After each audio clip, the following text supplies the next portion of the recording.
I'm Aaron Maté, sitting in for Jimmy Dore, here with SEYMOUR HERSH, investigative journalist who writes at seymourhersh.substack.com. And Cy, this is the headline of your story from a few months ago, how America took out the Nord Stream pipeline. And you reported in detail how the Biden administration was behind the bombing of the Nord Stream pipeline. And this led to media silence, corporate outlets refusing to touch your story, until many months later in March. This came from the New York Times, when they had a counter story to yours, which said intelligence suggests pro-Ukrainian group sabotage pipelines, U.S. officials say. And they were so into their scoop that they even called this the first significant known lead about who was responsible for the attack on the Nord Stream pipelines. So your initial story, according to them, was not a significant lead. Their story, that this was some unnamed pro-Ukrainian group. And of course, if you read the story, there was no evidence at all. They didn't specify who this group was, who was behind them, how they did it. There was no information at all, but yet they called their story the first significant known lead. And for the first time, the New York Times mentioned your story, which came many months before, or about a month before. But they even mischaracterized your reporting, because they said that you based your reporting, that the Biden administration was behind it, on public statements from the White House. People like Victoria Nuland and Antony Blinken saying how great this was bombed. They missed that your entire story was based on a source who provided a very detailed account down to the operational details about how this happened. So you responded with this story a few weeks later called The Nord Stream Ghost Ship, the false details in the CIA's cover story, blowing a hole in the attempts to counter you. And then this came from the New York Times. This was their response shortly afterwards, that suspicions multiply as Nord Stream sabotage remains unsolved. And then they say it may be in no one's interest to reveal more. Are they threatening you through the New York Times? Maybe. So that's the time. So I'm just wondering, you've seen now there've been multiple attempts to try to refute your story. All of them have collapsed to the point where now the Times is saying, you know what, let's not look any further. It might be in no one's interest to reveal more. Well, probably not, because I must say the Ukraine story was published the same day by the New York Times, and then Der Zeit, a paper in Berlin, published. They had been working on the same story, and it never occurred to the reporter involved that, wait a second. It's 3,800 miles, across the ocean, from Washington to Berlin. I think that's the main office of the newspaper. I'm not sure. But how come the same tip I have, they have? I mean, instead of rushing into print as he did that night, a story he'd been working on, he should have sat back and maybe told the fact that just it was exactly the opposite story. There's something wrong because I was given the same tip here about a team. And how can it also be given from America? I mean, it wasn't that hard to put two and two together. It was really quite a dumb story all the way around. And the reporter at the Times, then one of the reporters, there were three on it. And I know one of them. I don't know Adam Goldman. He's a very good reporter, done a lot of good stuff. I have no idea what rock they were living on there. Anyway, the bottom line is, one of the three went on a podcast, an in-house podcast.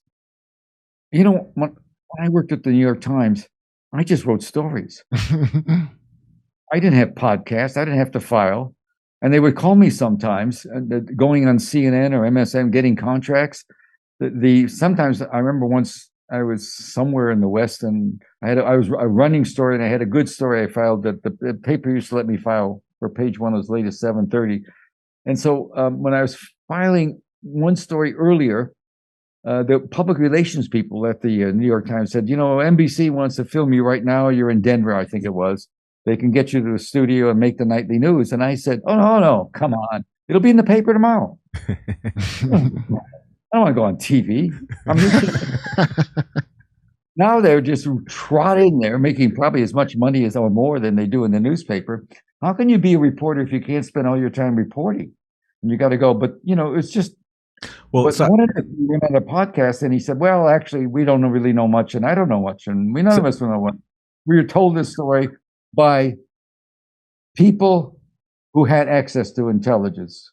which made me think of guys like John Kirby, or maybe some press guy. John Kirby's a press guy that I've known for 15 years, and he's a very nice man. I did write about it, but there's nothing wrong with him. But he's not a policymaker.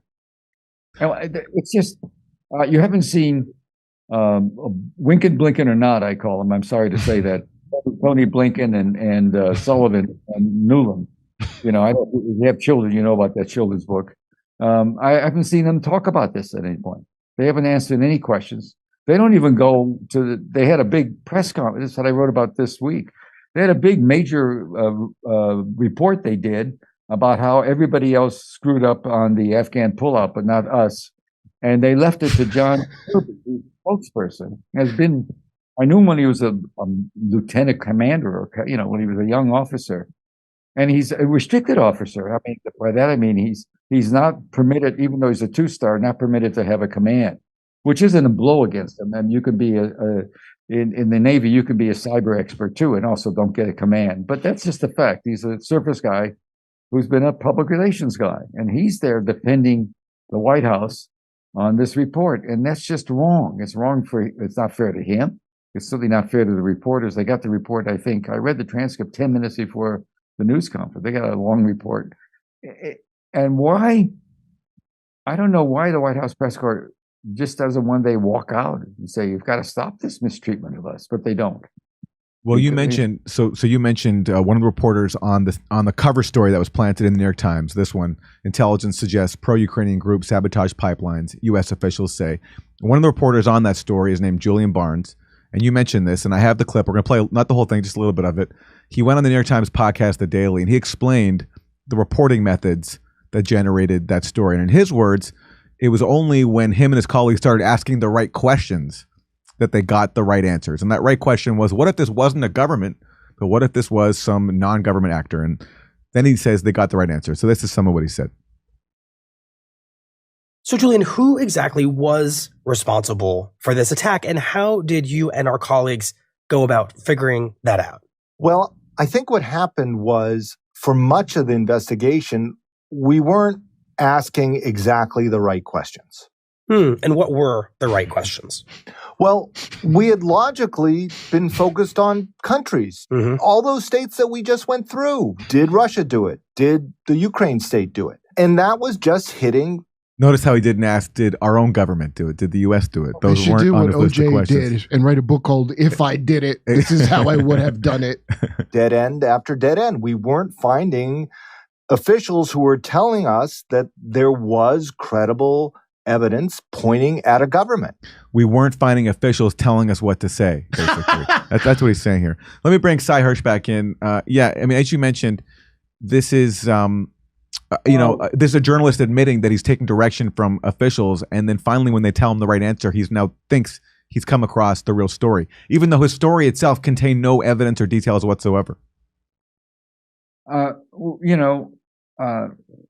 How much can you beat up the New York Times? The day's too short. So, I read it, and I still am a subscriber. I've been reading that paper since 1962. I read it all the time. I mean, when you have to know what it was like in the early days of the Vietnam War, the Times had people like Homer Bigart and David Halberstam, and later Neil Sheehan writing about the war. And it was just brilliant stuff, amazing stuff. And it was just a pleasure to see a paper doing that, while the Washington Bureau always was a little more staid.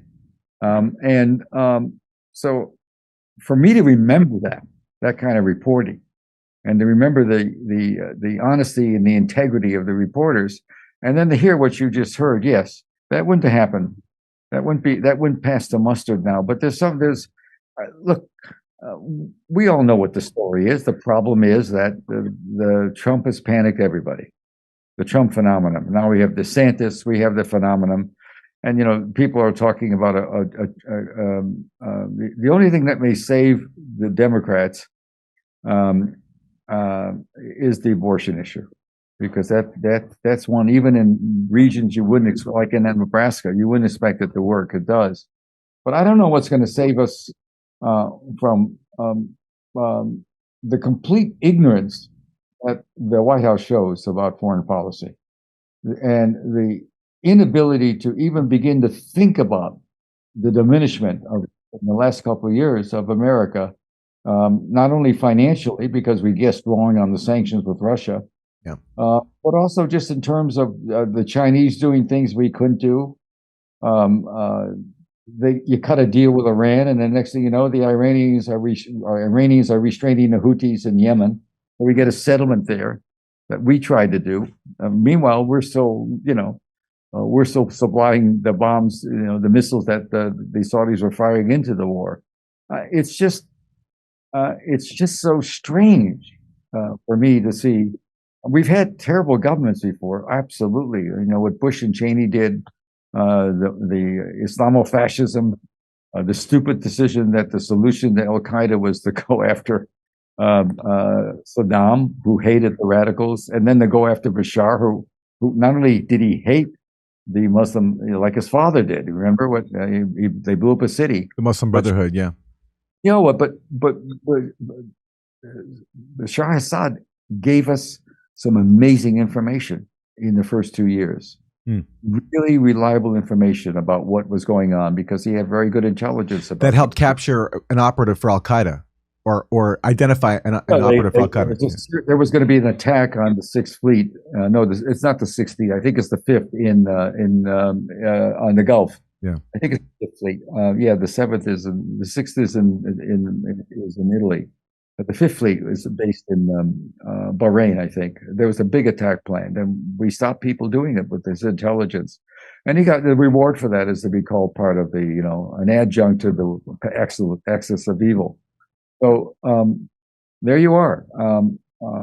It's just amazing to me how we could fly off the rails that we have. And the newspapers, instead of being corrective, are into it. And it's just, you can't win fighting. You just can't win fighting it. You just can't win. You can't win fighting it. I mean, every day I pick up the Washington Post and there's a story that the first thing I see is a story that says the following story was written by 5 people. Well, there's the first one.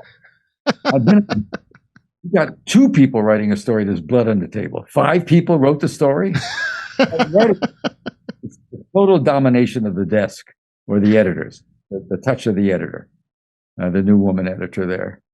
And it's just, I'm okay. If you want to convince me that 5 people wrote the story, I guess I'm convinced, but I'm not. It's crazy. It's just crazy. We're telling jokes in Nashville, Honolulu, Los Angeles, Northampton, Massachusetts, Syracuse, Cohoes, New York, Hartford, Connecticut, Baltimore, Chicago, Rosemont, San Diego, and more. Go to jimmydore.com to get a link for all those tickets. Plus, you can watch my new special, COVID Lies Are Funny.